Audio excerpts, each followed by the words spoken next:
ئەوەی ئەمڕۆ من لە دەربەنی خان بینیم و ئەوەی ئیستا لە چەمچەماڵ بینیم بەڕاستی کارێکی زۆر شیاوانەیە. من سوپاسی هەموو ئەو خەڵکە بەڕێز و جوامێر و شکۆمەندەیەکەم کە ئەوان سەرچاوی هەر گۆڕانکاریەکەن، چ بەرەو خراپتر چ بەرەو باشتر. خۆپارێزی باشترین چارەسەرەوەمانەوە لە ماڵەکانیان و تێکەڵاو نەبوون و نزیک نەبوونەوە زووتر دەربازمانەکە لەو بارودۆخی تیاین.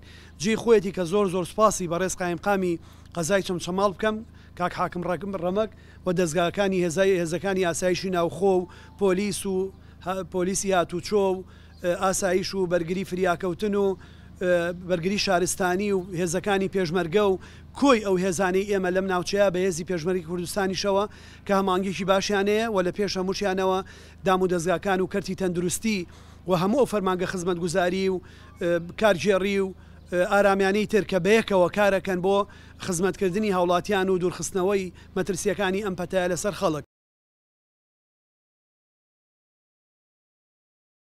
ئەگەر خەڵکمان خۆشەوێ ئەبێ ڕێز لە ڕێنماییەکان بگرین.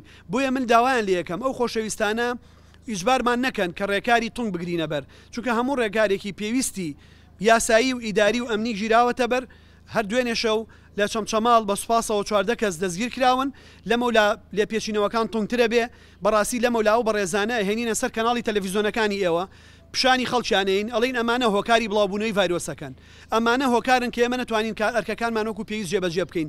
بەڕاستی لەمەولا ناچارەبی ناویان بڵاوکەینەوە، وێنەیان بڵاوکەینەوە، ئەدرسیان بڵاوکەینەوە. ئەگەر ئەوان بەو حاڵە وازنێن و لە ماڵەکانی خۆیانە بەو دیسپلینەی کە دیاریمان کردووە نەمێننەوە.